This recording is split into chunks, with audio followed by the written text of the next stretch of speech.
ಮೂರನೆಯ ತರಗತಿ ಪಾಠ 3 ಸ್ವಾತಂತ್ರ್ಯ ದಿನಾಚರಣೆ. ಬಿಡುವಿನ ಸಮಯ. ಮುಖ್ಯ ಗುರುಗಳು ಶಾಲಾ ವಿದ್ಯಾರ್ಥಿ ಮಂತ್ರಿಮಂಡಲದ ಸಭೆ ಕರೆದರು. ಮಂತ್ರಿಗಳು ಸಭೆಗೆ ಬಂದರು.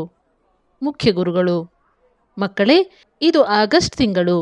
ಈ ತಿಂಗಳಲ್ಲಿ ಆಚರಿಸುವ ರಾಷ್ಟ್ರೀಯ ಹಬ್ಬ ಯಾವುದು? ನೀ ಹೇಳಬಲ್ಲೆಯಾ ರಾಜು? ಸ್ವಾತಂತ್ರ್ಯ ದಿನಾಚರಣೆ ಸರ್. ಒಟ್ಟಾಗಿ ಮಾತನಾಡಬಾರ್ದು, ಸರದಿ ಅನುಸರಿಸಿ. ಸರಿ ರಾಜು? ಸರದಿ ಅನುಸರಿಸಬೇಕು, ತಿಳಿಯಿತೆ? ಸರಿ ರಾಜು, ನೀನು ಹೇಳು, ಸ್ವಾತಂತ್ರ್ಯ ದಿನಾಚರಣೆ ಎಂದರೇನು? ರಾಜು: ಮುಖ್ಯಮಂತ್ರಿ: ನಮ್ಮ ದೇಶ ಸ್ವತಂತ್ರವಾದ ದಿನದ ನೆನಪಿಗಾಗಿ ಪ್ರತಿ ವರ್ಷ ದೇಶದಾದ್ಯಂತ ಆಚರಿಸುವ ಹಬ್ಬ. ಮೇರಿ: ಆರೋಗ್ಯ ಮಂತ್ರಿ: ಸ್ವತಂತ್ರವಾದ ದಿನ ಹಾಗೆಂದರೇನು ಸರ್? ಮುಖ್ಯ ಗುರುಗಳು: ಹಿಂದೆ ನಮ್ಮ ದೇಶವನ್ನು ಬ್ರಿಟಿಷರು ಆಳುತ್ತಿದ್ದರು. ದೇಶದ ಸ್ವಾಭಿಮಾನಿ ಜನರು ಗಾಂಧೀಜಿಯವರ ನೇತೃತ್ವದಲ್ಲಿ ಅವರ ವಿರುದ್ಧ ಹೋರಾಡಿ ಸ್ವಾತಂತ್ರ್ಯ ತಂದುಕೊಟ್ಟರು. ಅವರ ದೇಶಾಭಿಮಾನ, ತ್ಯಾಗ ಹಾಗೂ ಬಲಿದಾನದಿಂದ 1947ನೇ ಇಸವಿ ಆಗಸ್ಟ್ 15ರಂದು ನಮ್ಮ ದೇಶ ಸ್ವತಂತ್ರವಾಯಿತು.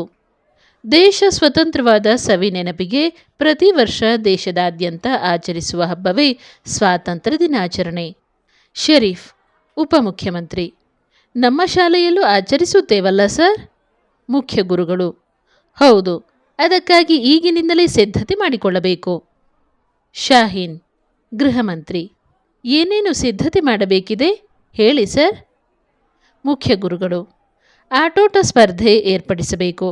ಸಾಂಸ್ಕೃತಿಕ ಕಾರ್ಯಕ್ರಮ ನಡೆಸಿಕೊಡುವವರನ್ನು ಗುರುತಿಸಬೇಕು. ಮೈದಾನವನ್ನು ಸ್ವಚ್ಛಗೊಳಿಸಬೇಕು.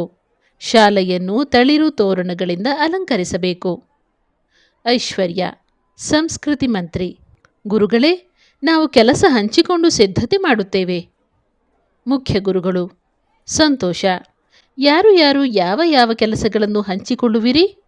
ವಿವೇಕ್: ಕ್ರೀಡಾ ಮಂತ್ರಿ: ಸರ್, ಮಂತ್ರಿಮಂಡಲದ ಎಲ್ಲ ಸದಸ್ಯರೂ ಸೇರಿ ಆಟೋಟ ಸ್ಪರ್ಧೆ ನಡೆಸಿ ವಿಜೇತರ ಪಟ್ಟಿಯನ್ನು ಸಿದ್ಧಪಡಿಸುತ್ತೇವೆ. ಶಾಹೀನ್ ಮತ್ತು ಐಶ್ವರ್ಯ ಮಾತನಾಡುತ್ತಿದ್ದರು.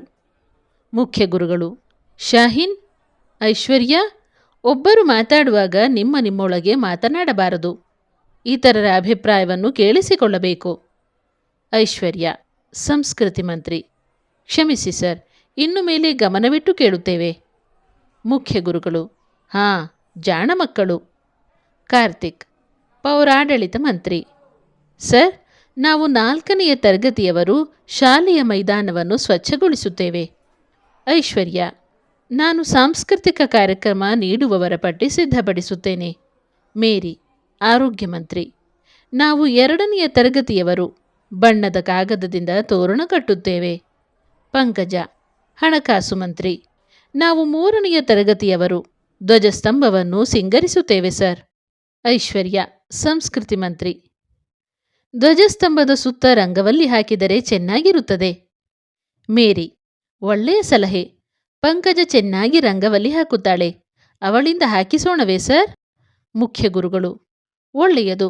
ಮೇರಿಯ ಸಲಹೆ ಎಲ್ಲರಿಗೂ ಒಪ್ಪಿಗೆಯೇ? ಎಲ್ಲರೂ ಓ, ಆಗಬಹುದು ಸರ್. ಕಾರ್ತಿಕ್: ಅಲಂಕಾರಕ್ಕೆ ಸಾಮಗ್ರಿಗಳನ್ನು ತರುವವರು ಯಾರು? ರಾಜು: ನಮ್ಮ ತೋಟದಿಂದ ಮಾವಿನ ತಳಿರು, ಬಾಳೆಕಂಬ ತರುತ್ತೇನೆ. ಎಲ್ಲರೂ ಸೇರಿ ಶಾಲೆಯನ್ನು ಸಿಂಗರಿಸೋಣ. ಐಶ್ವರ್ಯ: ನಾವು 5ನೆಯ ತರಗತಿಯವರು ರಾಷ್ಟ್ರ ನಾಯಕರ ಭಾವಚಿತ್ರಗಳಿಗೆ ಹೂವಿನ ಹಾರ ಹಾಕಿ ಅಲಂಕರಿಸುತ್ತೇವೆ ಸರ್. ಮತ್ತೆ ಮಾತು ಮುಂದುವರೆಸಿದಳು. ಮುಖ್ಯ ಗುರುಗಳು: ಐಶ್ವರ್ಯ, ಇತರರಿಗೂ ಮಾತನಾಡಲು ಅವಕಾಶ ಕೊಡಬೇಕಲ್ಲವೇ? ರಮಾ: ನಾನು 1ನೆಯ ತರಗತಿಯವರೊಡನೆ ಸೇರಿ ಶಾಲಾ ಕೈತೋಟದಿಂದ ಹೂಗಳನ್ನು ಬಿಡಿಸಿ ತರುತ್ತೇನೆ. ಮುಖ್ಯ ಗುರುಗಳು: ಸರಿ, ಹಾಗಾದರೆ ನಾನು ಕಾರ್ಯಕ್ರಮಕ್ಕೆ ಬರುವಂತೆ ಅತಿಥಿಗಳನ್ನು ಆಮಂತ್ರಿಸುತ್ತೇನೆ. ನಿಮ್ಮ ಕೆಲಸಗಳಲ್ಲಿ ಶಿಕ್ಷಕರು ಮಾರ್ಗದರ್ಶನ ನೀಡುತ್ತಾರೆ. ಮುಂದಿನ ಸಿದ್ಧತೆ ಮಾಡಿಕೊಳ್ಳಿ. ಎಲ್ಲರೂ ಶಿಕ್ಷಕರ ಮಾರ್ಗದರ್ಶನದಲ್ಲಿ ತಮ್ಮ ಕೆಲಸಕ್ಕೆ ಪೂರ್ವ ತಯಾರಿ ಮಾಡಿಕೊಂಡರು. ಸ್ವಾತಂತ್ರ್ಯ ದಿನಾಚರಣೆಯ ದಿನದಂದು ಮಕ್ಕಳು ನಸುಕಿನಲ್ಲಿಯೇ ಎದ್ದು ಸಿದ್ಧರಾದರು. ಸಮವಸ್ತ್ರ ಧರಿಸಿ ಶಾಲೆಗೆ ಬಂದರು. ಎಲ್ಲರೂ ತಾವು ವಹಿಸಿಕೊಂಡಿದ್ದ ಕೆಲಸವನ್ನು ಪೂರ್ಣಗೊಳಿಸಿದರು. ಗುರುಗಳೊಂದಿಗೆ ಜಯಘೋಷ ಹಾಕುತ್ತಾ ಪ್ರಭಾತ ಫೇರಿಯಲ್ಲಿ ಪಾಲ್ಗೊಂಡರು. ಮಕ್ಕಳ ಶಿಸ್ತನ್ನು ನೋಡಿ ಗ್ರಾಮಸ್ಥರು ಸಂತೋಷಪಟ್ಟರು. ಶಾಲಾ ಮೈದಾನದಲ್ಲಿ ಪಂಚಾಯಿತಿ ಅಧ್ಯಕ್ಷರು ಧ್ವಜಾರೋಹಣ ಮಾಡಿದರು. ಎಲ್ಲರೂ ರಾಷ್ಟ್ರಗೀತೆ ಹಾಡಿದರು. ಅನಂತರ ನಡೆದ ಸಭಾ ಕಾರ್ಯಕ್ರಮದಲ್ಲಿ ಮುಖ್ಯ ಗುರುಗಳು ಸ್ವಾತಂತ್ರ್ಯ ಹೋರಾಟಗಾರರ ತ್ಯಾಗ ಮತ್ತು ದೇಶಭಕ್ತಿಯ ಕುರಿತು ಮಾತನಾಡಿದರು. ಆಟೋಟ ಸ್ಪರ್ಧೆಯಲ್ಲಿ ವಿಜೇತರಾದವರಿಗೆ ಮುಖ್ಯ ಅತಿಥಿಗಳು ಬಹುಮಾನ ವಿತರಿಸಿದರು. ಕೊನೆಯಲ್ಲಿ ಮಕ್ಕಳು ಸಾಂಸ್ಕೃತಿಕ ಕಾರ್ಯಕ್ರಮ ನಡೆಸಿಕೊಟ್ಟರು. ನೆರೆದಿದ್ದ ಜನರು ಸಂತೋಷದಿಂದ ಚಪ್ಪಾಳೆ ತಟ್ಟಿದರು. ಎಲ್ಲರೂ ಸಿಹಿ ಸವಿದು ಕಾರ್ಯಕ್ರಮ ಮೆಲುಕು ಹಾಕುತ್ತಾ ತೆರಳಿದರು.